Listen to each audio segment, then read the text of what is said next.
കൂട്ടുകാർക്ക് നല്ലൊരു ദിവസം ആശംസിച്ചുകൊണ്ട് മാമ്പഴത്തിന്റെ പുതിയ വീഡിയോയിലേക്ക് സ്വാഗതം. നമുക്ക് നേരെ ആദർശിന്റെ നയനയുടെ ഇന്നത്തെ നല്ലൊരു വിശേഷം കണ്ടാലോ. അങ്ങനെ കനക ആദർശിന്റെ നയനയുടെ മുറിയിലേക്ക് അങ്ങോട്ട് ചെല്ലുവിടാം. കുറച്ച് മുല്ലപ്പൂ ഒക്കെ ഉണ്ട് കയ്യില്. അങ്ങനെ മുല്ലപ്പൂവായിട്ട് ചെന്ന് കഴിയുമ്പോ ആദർശ മുറിയിലുണ്ടായിരുന്നു. അങ്ങനെ കനക മുല്ലപ്പൂവായിട്ട് വരുന്ന കണപ്പിച്ച് ചോദിച്ചു, എന്താ എന്തൊക്കെയാണ്? അല്ല മോനെ, ഇത് കുറച്ച് മുല്ലപ്പൂവാ. മുല്ലപ്പൂ അല്ല, ഇതെന്താ? ഇത് ഞാൻ നയനമോൾക്ക് വേണ്ടിയിട്ട് കൊണ്ടുവന്ന ആ മുറ്റത്തെ മുല്ല നിറച്ച മുല്ലപ്പൂക്കളൊക്കെ ഉണ്ടെന്ന് പറയാം. ഇടയ്ക്കിടയ്ക്ക് ഇങ്ങനെ മുല്ലപ്പൂവൊക്കെ അവൾക്ക് വാങ്ങിച്ചു കൊടുക്കണം. അവൾക്ക് മുല്ലപ്പൂ ഭയങ്കര ഇഷ്ടമാണെന്ന് പറയാം. അല്ല, ഞാൻ വാങ്ങിച്ചു കൊടുക്കാറുണ്ടമ്മേന്ന് പറയാം.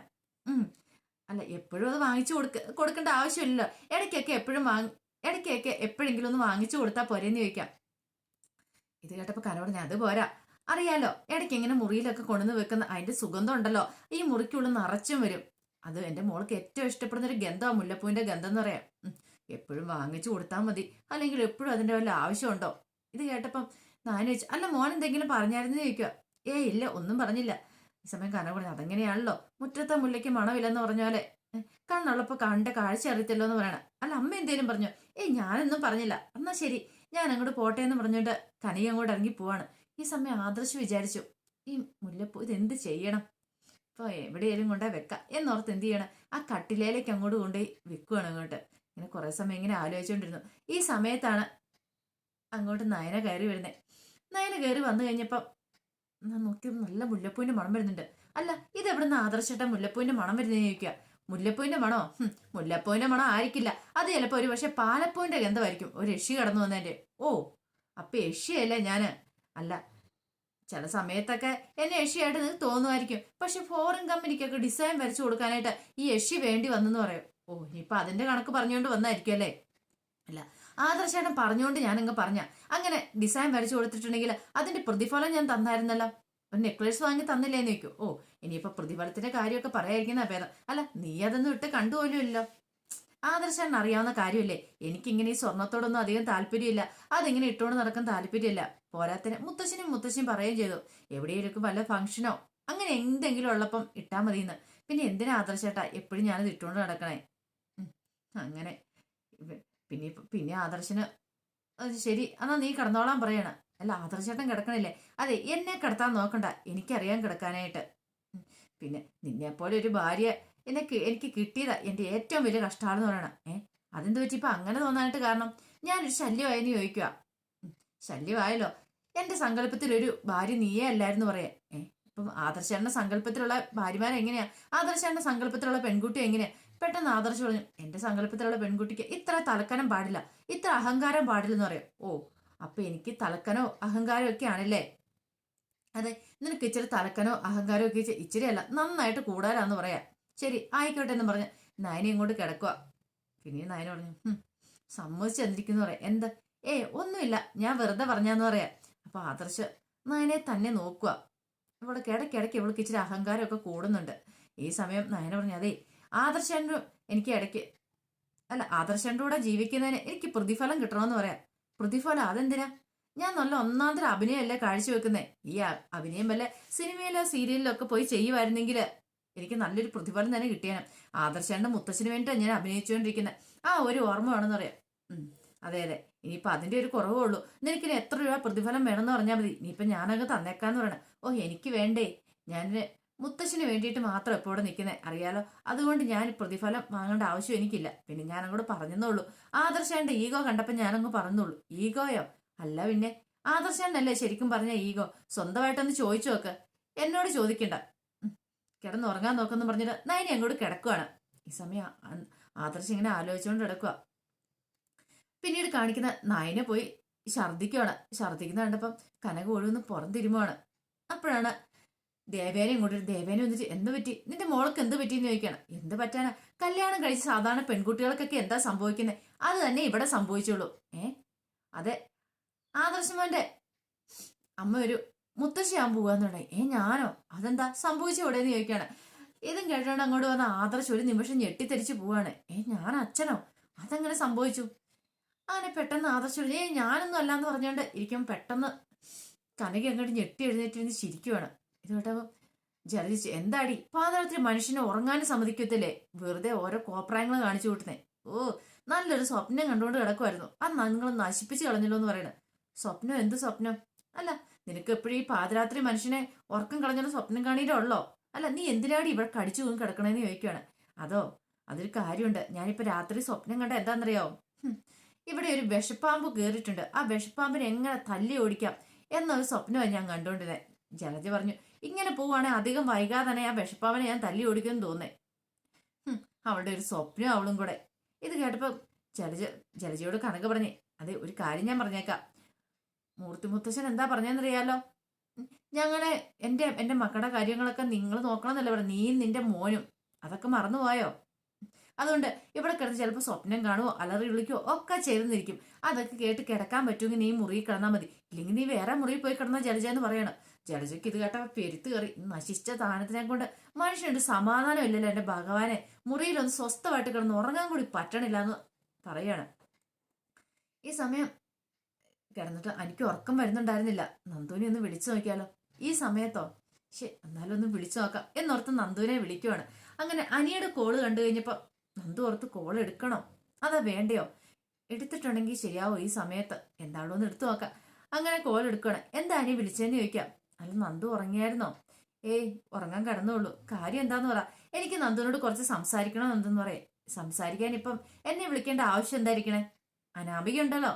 അനാമികയല്ലേ ഇനി ഭാര്യയാകാൻ പോകുന്ന ആള്. പിന്നെന്താ കുഴപ്പമെന്ന് ചോദിക്കുക.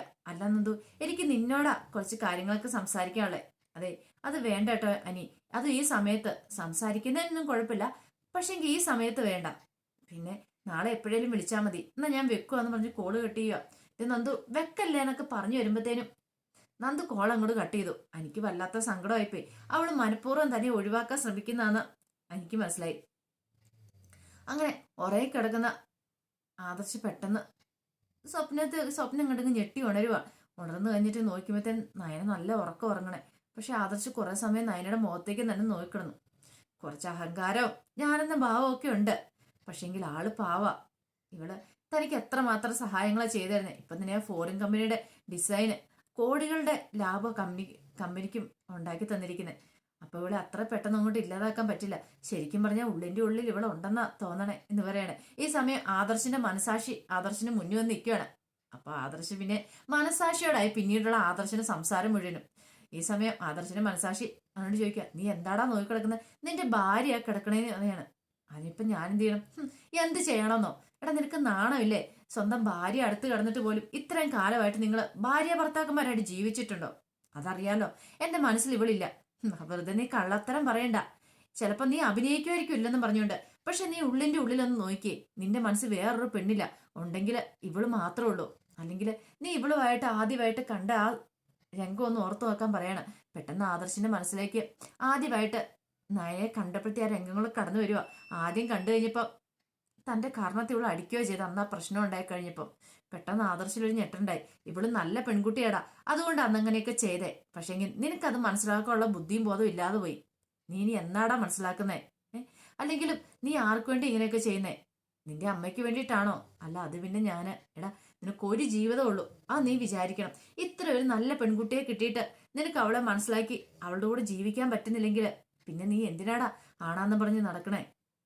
പെട്ടെന്ന് ആദർശിന് നയനെ ഒന്ന് കെട്ടിപ്പിടിക്കണമെന്ന് ഉമ്മ നോക്കണമെന്നൊക്കെ തോന്നി. നീ എന്തിനാടാ അങ്ങനെയൊക്കെ തോന്നുന്നു മടിക്കുന്നേ? നിന്റെ ഭാര്യയല്ലേ, അന്യ സ്ത്രീ ഒന്നും അല്ലല്ലോ. പെട്ടെന്ന് അങ്ങ് ചെന്നിട്ട് ആദർശ് കൈ പിൻവലിച്ചു. എനിക്കറിയാം നിന്റെ ഈഗോ അതിനൊന്നും സമ്മതിക്കാത്ത. ഇപ്പൊ ഒരു കാര്യം മനസ്സിലായി. നിനക്ക് നീ എന്ന ഭാവം ഉണ്ടെന്ന് പറയണം. അപ്പൊ ആദർശ് പറഞ്ഞു, എനിക്ക് അങ്ങനെയൊന്നുമില്ല. എനിക്ക് ഇവരോട് സ്നേഹമൊക്കെ ഉണ്ട്. സ്നേഹം ഉണ്ടെന്ന് പറഞ്ഞിട്ട് അതിങ്ങനെ മനസ്സ് വെച്ചിട്ട് കാര്യമുണ്ടോ?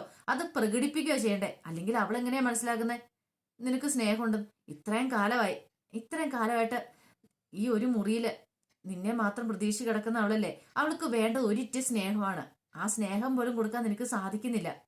പിന്നെ നീ എന്തിനാടാ അവളെ താലി കെട്ടി നിന്റെ കൂടെ പൊറപ്പിച്ചു വെച്ചിരിക്കുന്നേ? നിനക്ക് ഇഷ്ടമെങ്കിൽ അവളെ പറഞ്ഞു വിട്ടുകൂടെ എന്ന് ചോദിക്കുക. അത് ശരിയാകത്തില്ല. ആഹാ, ഇപ്പൊ നിനക്ക് അവളെ പറഞ്ഞു വിടാനും പറ്റില്ല, അവളോട് സ്നേഹം കാണിക്കാനും പറ്റില്ല. അപ്പൊ ഇതൊന്നും നിനക്ക് പറ്റില്ലല്ലേ? ഇതാ പറയണം, നിനക്ക് അഹങ്കാരം വന്ന്. നിനക്ക് ശരിക്കും പറഞ്ഞ് ഞാനെന്ന ഭാവം അഹങ്കാരം പിടിച്ചവനാ നീന്ന്. ഇത് കേട്ട ആദർശന് ദേഷ്യം വന്നു. നിന്നെ ഇനി ഞാൻ ഉണ്ടല്ലോ എന്ന് പറഞ്ഞുകൊണ്ട് അവിടെ കിടന്ന് തലയണ എല്ലാം കൂടെ എടുത്തിട്ട് അങ്ങോട്ട് എറിയുവാണ്. ഈ സമയം നയന പെട്ടെന്ന് ഞെട്ടു. എന്താ ആദർശേട്ടാ, എന്താന്ന് ചോദിക്കുകയാണ്. ഇത് കേട്ട ആദർശ് നയനയുടെ വായും കൂടെ പൊത്തരുത്, നീ മിണ്ടരുതെന്ന് പറയാണ്. പെട്ടെന്ന് നയനയ്ക്കൊന്നും മനസ്സിലായില്ല. ആദർശനും തന്റെ വായൊക്കെ എന്തിനാ പൊത്തിപ്പിടിച്ച് വീട് ആദർശേട്ടാ വിടാനും പറഞ്ഞിട്ട് നയന കിടന്ന് കുതിരുവാണ്. പെട്ടെന്ന് ആദർശം അങ്ങ് പിടിവിട്ടു. എന്താ ആദർശേട്ടെ കാണിച്ചേ? എന്തിനാ എന്റെ വായൊക്കെ പൊത്തിയത്? ആദർശൻ ആരോട് ദേഷ്യപ്പെട്ട് തലേണയൊക്കെ എടുത്ത് എറിഞ്ഞെന്ന് ചോദിക്കുക. അല്ല അത് പിന്നെ ഞാൻ ആ അതുണ്ടല്ലോ ആ സാധനം എനിക്ക് ഉണ്ടോന്ന് ചോദിക്കാണ്. എന്ത്? അല്ല മുമ്പേ പറഞ്ഞ സാധനം. ഓ ഈഗോയോ? അതേക്കുറിച്ച് ഇതിനായിട്ടും വിട്ടിട്ടില്ലേ? അത് ആദർശയുടെ മനസ്സിൽ ഇപ്പോഴും കിടക്കുവാണെന്ന് ചോദിക്കും. അല്ല അത് പിന്നെ ഞാന് മനസ്സിലായി മനസ്സിലായി, ഉറങ്ങാൻ പോലും പറ്റുന്നില്ലല്ലേ എന്ന് ചോദിക്കുകയാണ്. ഈ സമയം ആദർശ് നയനയുടെ കണ്ണുകളിലേക്ക് ഇങ്ങനെ കുറച്ച് സമയം നോക്കുകയാണ്. രണ്ടുപേരും അങ്ങോട്ടും ഇങ്ങോട്ടും കണ്ണിക്കണ്ണ് നോക്കിയിരുന്നു. നയനെ ആദർശന് നയനയുടെ നോട്ടം കണ്ടു കഴിഞ്ഞപ്പം ആദർശന് ഒരു വല്ലാത്തൊരു ഫീലിങ്സ് ഒക്കെ തോന്നി. ഈ സമയം മനസാക്ഷി അടുത്തു എന്ന് പറയണേ, എടാ നീ എന്തിനാടാ ഇങ്ങനെ നോക്കിയിരിക്കുന്നേ? അവളെ സ്നേഹിക്കുക, അവളെ ഒന്ന് കെട്ടിപ്പിടിക്കുക. പക്ഷെ ആദർശന് വല്ലാത്തൊരു വീർപ്പുമുട്ടല്. എന്താ ആദർശായിട്ട് എങ്ങനെ നോക്കണേന്ന് ചോദിക്കുവേ. ഒന്നുമില്ല എന്നും പറഞ്ഞിട്ട് ആദർശം അങ്ങോട്ട് എഴുന്നേൽക്കണം. എന്തോ കാര്യമായിട്ട് സംഭവിച്ചിട്ടുണ്ട് ആദർശാണ്, അതാണ് ഇങ്ങനെയൊക്കെ ചെയ്ത്. പെട്ടെന്ന് എഴുന്നേറ്റിട്ട് കുറച്ച് വെള്ളം അങ്ങോട്ട് പോയി കുടിക്കുവാണ്. ഈ സമയം ആദർശിന്റെ അടുത്തേക്ക് വീണ്ടും ആദർശിന്റെ മനസാക്ഷി വരുവാണ്. എടാ നിനക്ക് ഇനിയെങ്കിലും നീ നിന്റെ ഭാര്യയുടെ അടുത്തേക്ക് ഒന്ന് ചെല്ല്, അവിടെ ഒന്ന് കെട്ടിപ്പിടിക്കുക, നിങ്ങൾ രണ്ടും ഒന്നാകുക. നിന്റെ മുത്തശ്ശന്റെ ഏറ്റവും വലിയ ആഗ്രഹം എന്താ? നിനക്കും എനിക്കൊരു കുഞ്ഞിക്കാല് കാണണമെന്നല്ലേ, നിനക്കൊരു കുഞ്ഞ് പറക്കണമെന്നല്ലേ ആഗ്രഹം? ആ ആഗ്രഹം സാധിച്ചു കൊടുക്ക്. മുത്തശ്ശൻ കുറച്ച് കാലം പറഞ്ഞിട്ടുണ്ടായിരുന്നു, ഒരു കാലാവധി പറഞ്ഞിട്ടുണ്ടായിരുന്നല്ലോ. ആ കാലാവധി ഏകദേശം അടുക്കാറായിട്ടിരിക്കുക. എന്നിട്ട് പോലും നീ അവളുടെ അടുത്തേക്ക് ഒന്നും ചെല്ലുന്നില്ല. ഇനി എന്നാണ് അതൊക്കെ സംഭവിക്കുന്നേ? ഇനി നിന്റെ കാലശേഷമാണോ അതൊക്കെ? ഓരോ ദിവസം ചെല്ലുന്നവരും പ്രായം കൂടിക്കൂടി വരുക, അറിയാലോ. ഇതിനെല്ലാത്തിനും സമയവും കാലം ഉണ്ടെന്ന് പറയാം. ഈ സമയം ആദർശ് പറഞ്ഞു, അതിന് ഞാനിപ്പോ എന്ത് ചെയ്യാനാ? നയനെ ഇങ്ങനെ അന്തം വിട്ട് കട്ടിലായിരിക്കുവാണ് ആദർശ് ഇങ്ങനെ സംസാരിക്കുന്ന കണ്ടിട്ട്. നീ ഇപ്പൊ എന്ത് ചെയ്യാനാണോ? ഇത് നിനക്ക് ഇനി ഞാൻ പറഞ്ഞു തരണോ? നീ ഒരാണല്ലേടാ, നിനക്ക് നിന്റേതായ രീതിക്ക് ചിന്തിച്ചുകൂടെ? അവളെ നീ സ്വന്തമാക്കാൻ ശ്രമിക്കുക, അല്ലാതെ കൂർക്കം വലിച്ചു കിടന്ന് ഉറങ്ങുമല്ല ചെയ്യേണ്ടത്. ഇത് കേട്ടപ്പോ ആദർശിന് വീണ്ടും കൺഫ്യൂഷൻ. നീ ചെയ്യത്തില്ലെന്നറിയാം, അതിന് കാരണം എന്താണെന്നറിയാവോ? നിന്റെ കയ്യിരിപ്പ് തന്നെയാ, നിന്റെ ഈഗോ തന്നെയാന്ന് പറയണം. എനിക്ക് ഈഗോ ഒന്നും ഇല്ലാന്ന് വേണം. പിന്നെ ഇല്ലാതെയാണോ നീ ഇങ്ങനെ ഈ മാതിരി കോപ്രായങ്ങളൊക്കെ കാണിച്ചു കൂട്ടുന്നേ? മര്യാദയ്ക്ക് ചെന്ന് നിന്റെ ഭാര്യയുടെ അടുത്തിരിക്കടാ. അവൻ ഉണ്ടക്കണ്ണും മിഴിപ്പിച്ച് നോക്കിക്കൊണ്ടിരിക്കുന്നു. ഇങ്ങനെ മനസാക്ഷി പറയുമ്പോൾ ആദർശ് പറഞ്ഞു, എനിക്ക് അങ്ങനെയൊന്നും ഇല്ല. ഇല്ലെങ്കിൽ നിനക്ക് തന്നെ കൊള്ളാം, ഇനി ഞാൻ കൂടുതലൊന്നും പറയാൻ വരുന്നില്ലെന്ന്, ഞാൻ അങ്ങോട്ട് പോയേക്കോ എന്ന് പറഞ്ഞുകൊണ്ട് ആദർശിനെ മനസാക്ഷി അങ്ങോട്ട് പോവാ. അപ്പൊ ആദർശൊന്നും ബെഡേ ഇരിക്കുമ്പോഴത്തേനും നയനിങ്ങനെ അന്തം വിട്ട് നോക്കുക. അല്ല ആദർശാണ് ഇപ്പൊ ആരോടെ സംസാരിച്ചേ? ഞാനോ? ഞാൻ ആരോട് സംസാരിച്ചില്ല. സത്യം പറ ആദർശേട്ടാ. ആദർശാൻ ഇനി എന്തേലും കുഴപ്പമുണ്ടോ? അതെ ഞാൻ ആരോട് സംസാരിച്ചില്ല, നീ കിടന്ന് ഉറങ്ങാൻ നോക്ക്. പെട്ടെന്ന് അതിന് പറഞ്ഞു, ഈ ബെഡേ മുഴുവൻ മുല്ലപ്പൂവിന്റെ മണമല്ലോ. ആദർശൻ ഈ ബെഡേല് മുല്ലപ്പൂ വിതറിയായിരുന്നോ? പിന്നെ സത്യം പറ. അല്ല ഇന്ന് നമ്മുടെ ഫസ്റ്റ് നൈറ്റോ മറ്റോ വല്ല ആണോന്ന് ചോദിക്കുകയാണ്. ഇത് കേട്ടും ആദർശിലൊരു പരിമലുണ്ടായി. അതാ നീ അങ്ങനെ ചോദിച്ചേ? അല്ല മുല്ലപ്പൂ ഒക്കെ വിതറിയതുകൊണ്ട് ഞാൻ ചോദിച്ചതാ. പെട്ടെന്ന് ആദർശൊന്നും മിണ്ടിയില്ല. ആദർശം അങ്ങോട്ട് കിടക്കുവാണ്. കിടന്നു കഴിഞ്ഞപ്പോ നയനെ അങ്ങോട്ട് കിടന്നു. രണ്ടുപേരും കണ്ണിക്കണ്ണ് നോക്കുക. അങ്ങനെ നോക്കൊണ്ട് കിടന്നപ്പോ ആദർശം എന്തോ ഒരു വല്ലാത്ത ഫീലിങ്സ് ഒക്കെ തോന്നി. വേണ്ട വേണ്ട ആദർശ വേണ്ട, ഒന്നും വേണ്ട, ഇങ്ങനെയൊന്നും ചെയ്യരുത്. അമ്മയുടെ മുഖമൊക്കെ നിന്റെ മനസ്സിൽ ഓർമ്മ വേണം, അറിയാലോ. നീ തന്നെ കൺട്രോൾ ചെയ്യണം എന്നൊക്കെ പറയാ. പക്ഷെ എന്നിട്ട് സഹിക്കാൻ പറ്റുന്നുണ്ടായിരുന്നില്ല. ഈ സമയം നയനെ ഇങ്ങനെ ആദർശന്റെ കണ്ണുകളിലേക്ക് നോക്കി മനസ്സിൽ വിചാരിക്കുക, ആദർശാന്റെ തനിക്ക് ഒട്ടും മനസ്സിലാവുന്നില്ലോ. ആദർശാന്റെ എന്താ ഇങ്ങനെ? തന്നോട് സ്നേഹമുണ്ടോ? ഒരു പക്ഷെ ആ സ്നേഹം മനസ്സിൽ ഒളിപ്പിച്ചു വെച്ചിരിക്കുവാണോ? അതോ ഇനിയിപ്പം മുത്തശ്ശിന് വേണ്ടിയിട്ടാണ് ഇങ്ങനെയൊക്കെ അഭിനയിക്കുന്നതാണോ? എത്രയൊക്കെയാണോ ആദർശനെ അങ്ങോട്ട് മനസ്സിലാക്കാൻ പറ്റുന്നില്ലോന്ന് ആദർശന്റെ കണ്ണുകളിലേക്ക് നോക്കിയിട്ട് എനിക്ക് തോന്നുവാണ്. അപ്പൊ അതിന്റെ വിശേഷങ്ങളാണ് നമ്മൾ കണ്ട. അധികം വൈകാതെ തന്നെ അവർ രണ്ടുപേരും ഒന്നാമതിന്റെ കുറച്ച് ലക്ഷണങ്ങളൊക്കെ കാണുന്നുണ്ട്. ആ വിശേഷങ്ങൾക്കായി നമുക്ക് എല്ലാവർക്കും കാത്തിരിക്കാം കേട്ടോ. ആദ്യമായിട്ട് കാണുന്നവരാണെങ്കിൽ ചാനൽ ഇഷ്ടപ്പെട്ട ഒന്ന് സബ്സ്ക്രൈബ് ചെയ്യാൻ മറക്കരുതേ. അതോടൊപ്പം തന്നെ കണ്ടുകൊണ്ടിരിക്കുന്ന എല്ലാവരുടെ സപ്പോർട്ടിലേക്കും തുടർന്നും പ്രതീക്ഷയുണ്ട്. എല്ലാവർക്കും ഒരിക്കൽ കൂടി നല്ലൊരു ദിവസം ആശംസിച്ചുകൊണ്ട് നിർത്തുന്നു. നന്ദി.